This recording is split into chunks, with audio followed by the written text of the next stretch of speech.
Il peut arriver qu'un enfant de Dieu soit confronté à de grandes calamités, des blocages par-ci, des blocages par-là, échec par-ci, échec par-là. Il peut arriver que un enfant de Dieu sente que tout s'effondre autour de lui, que les circonstances lui sont défavorables. Tout ce qu'il entreprend se solde par un échec et un désastre. Il peut arriver qu'un enfant de Dieu ne comprenne pas ce qui lui arrive. Mais quand il rentre en lui-même et qu'il voit lui-même que ces situations sont liées à sa désobéissance, sont les conséquences de sa désobéissance envers Dieu, qu'il a trahi l'alliance qu'il avait faite avec son Dieu, s'il se repent, Dieu va le bénir, Dieu va le relever. Si tel est votre cas, j'ai une bonne nouvelle pour vous. Si vous pensez que tout ce qui vous arrive est lié à une désobéissance notoire,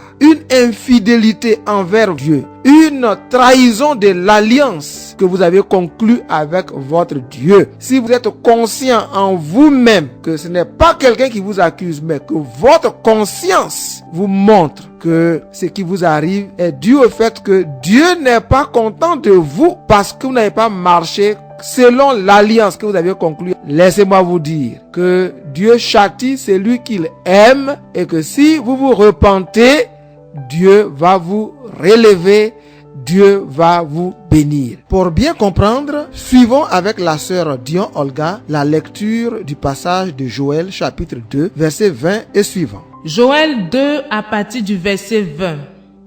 J'éloignerai de vous l'ennemi du nord, je le chasserai vers une terre aride et déserte.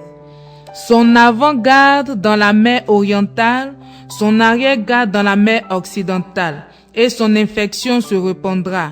Sa puanteur se lèvera dans les airs, parce qu'il a fait de grandes choses.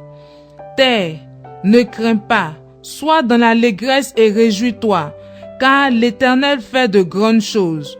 Bêtes des champs, ne craignez pas, car les plaines du désert reverdiront, car les arbres porteront leurs fruits, le figuier et la vigne donneront leur richesse. Et vous, enfants de Sion, soyez dans l'allégresse et réjouissez-vous en l'Éternel votre Dieu, car il vous donnera la pluie en son temps. Il vous enverra la pluie de la première et de l'arrière-saison comme autrefois. Les airs se rempliront de blé et les cuves regorgeront de mou et d'huile. Je vous remplacerai les années qu'ont dévoré la sauterelle, le gélec, le hasil et le gazam, ma grande armée que j'avais envoyée contre vous. Vous mangerez et vous vous rassasierez et vous célébrerez le nom de l'Éternel votre Dieu, qui aura fait pour vous des prodiges. Et mon peuple ne sera plus jamais dans la confusion. Et vous saurez que je suis au milieu d'Israël, que je suis l'Éternel votre Dieu et qu'il n'y en a point d'autre. Et mon peuple ne sera plus jamais dans la confusion. Si en tant qu'enfant de Dieu, vous reconnaissez sincèrement que les situations dans lesquelles vous vous trouvez, qui font que aujourd'hui les païens même se moquent de vous, vous êtes devenu la risée de tous, la risée de ceux-mêmes que vous aviez assisté par le passé. Si vous êtes conscient que cette situation est due à une désobéissance et que vous êtes prêt à vous repentir sincèrement, j'ai une bonne nouvelle pour vous, nouvelle de restauration, nouvelle de relèvement. Votre histoire ressemble certainement à l'histoire du peuple d'Israël, aux enfants de Juda, qui avaient péché contre Dieu et contre qui Dieu avait envoyé une armée de sauterelles au temps du prophète Joël. Il avait envoyé le hasil, le gélec, le gazam. C'était des espèces de sauterelles qui avaient dévasté toute végétation et plongé le pays dans une grande désolation. Dieu les laissait travailler, ils cultivaient, ils travaillaient, et puis ils ne pouvaient pas récolter parce que Dieu envoyait pendant des années des sauterelles qui détruisaient, qui dévastaient tout, les figuiers, les vignes, en tout cas tout ce qui était verdure. Et les enfants d'Israël se retrouvaient sans récolte après avoir travaillé des années durant. Mais Dieu a suscité Joël. Dieu ne nous châtie pas pour nous détruire.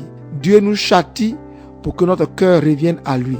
Dieu nous châtie pour que nous puissions nous repentir. Dieu nous châtie pour que nous puissions prendre conscience que nous sommes éloignés de lui et que nous puissions revenir à lui. Alors, par Joël, il leur a adressé un appel à la repentance en ces termes. Maintenant encore, dit l'Éternel, revenez à moi de tout votre cœur, avec des jeûnes, avec des pleurs et des lamentations. Déchirez vos cœurs et non vos vêtements, et revenez à l'Éternel votre Dieu, car il est compatissant et miséricordieux, lent à la colère et riche en bonté, et il se répand des mots qu'il envoie. Quand Joël a prêché ce message de repentance, quand Joël a lancé cet appel à la repentance, le peuple s'est vraiment repenti. Et Dieu a fait des promesses. Dieu a dit, si vous vous repentez de tout votre cœur, si vous répondez favorablement à mon appel, parce que en fait je vous aime, et quand vous vous éloignez de moi, je ne suis pas content. J'ai un projet pour vous, projet de paix et non de malheur. Je veux accomplir des desseins à travers vous pour que les nations qui sont autour de vous voient ma bénédiction à travers vous et que ces nations se convertissent, que ces nations cherchent Dieu. En fait, c'est ça qui est l'alliance entre nous et Dieu. Dieu nous bénit, nous lui témoignons fidélité, nous sommes ses enfants, et il nous bénit en retour afin que nous soyons distingués parmi les nations et que les nations demandent quel est votre secret et que nous puissions dire notre secret c'est l'Éternel des armées, notre secret c'est Dieu, notre secret c'est Jésus-Christ, notre secret c'est le salut, c'est l'alliance que nous avons avec Dieu par Jésus-Christ. Alors les gens viendraient à Dieu pour accepter Dieu à travers Jésus-Christ. Mais quand nous, enfants de Dieu, qui avons conclu une alliance avec Dieu, alliance de fidélité, alliance d'obéissance, alliance de sanctification, alliance de sainteté, quand nous nous détournons de cette alliance pour aller faire comme les gens du monde, pour aller convoiter les choses du monde, pour aller nous compromettre avec le monde, Dieu en a honte parce que nous n'avons pas un comportement qui permette aux gens du monde de demander quel est votre secret. Si c'est nous qui courons après les choses du monde, si c'est nous qui allons de compromission en compromission, si c'est nous qui imitons le monde. Et c'est ce que les enfants d'Israël avaient fait et Dieu les avait laissés tomber et il avait envoyé contre eux les sauterelles. Mais lorsque Joël a lancé cet appel, Dieu a promis de grandes choses. Et je crois que Dieu fera pour chacun de vous qui pensez être dans des difficultés à cause des péchés. Dieu fera de grandes choses. Dieu va remplacer les années dévorées par le Gélec, le Asile, le Gazam. Les années sombres que vous avez connues, Dieu va les remplacer. Parce qu'avec Dieu, si tu te repens, aucune année ne se perd définitivement. Si vous vous repentez, ce qui était prévu pour vous et que vous avez raté à cause de ce temps obscur, à cause de ce temps de désobéissance, à cause de ce que la main de Dieu s'était retirée de vous, Dieu va vous faire un rappel de bénédiction. Les saisons que vous avez ratées, Dieu va vous les donner. Voici ce que Dieu promet. Je vous remplacerai les années qu'ont dévoré la sauterelle, le Gélec, le Asile et le Gazam, ma grande armée que j'avais envoyée contre vous. Vous mangerez et vous vous rassasierez et vous célébrerez le nom de l'Éternel votre Dieu, qui aura fait pour vous des prodiges. Et mon peuple ne sera plus jamais dans la confusion. Voici ce que Dieu promet. Si vous vous repentez, voici ce que Dieu promet. Si vous mettez de l'ordre dans votre vie, voici ce que Dieu promet. Si vous revenez à Dieu de tout votre cœur, voici ce que Dieu promet. Si vous revenez avec un cœur repentant, un cœur de soumission, si vous revenez de tout votre cœur, voici ce que Dieu promet. Et vous ne serez plus jamais dans la confusion. Bien-aimés frères et sœurs, Christ lui-même est venu dire que le voleur ne vient que pour détruire, pour égorger et pour tuer. Et que lui, Christ, il est venu pour nous apporter la vie et la vie en abondance.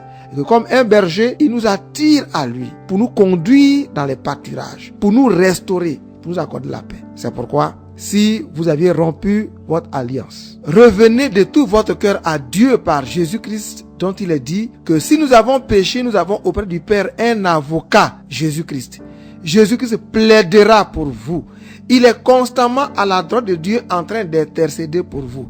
Et Dieu va vous accorder la pluie de la saison et de l'arrière-saison selon qu'il est dit. Enfants de Sion, soyez dans l'allégresse et réjouissez-vous en l'Éternel votre Dieu, car il vous donnera la pluie en son temps. Il vous enverra la pluie de la première et de l'arrière-saison comme autrefois. Les airs se rempliront de blé et les cuves regorgeront de mou et d'huile.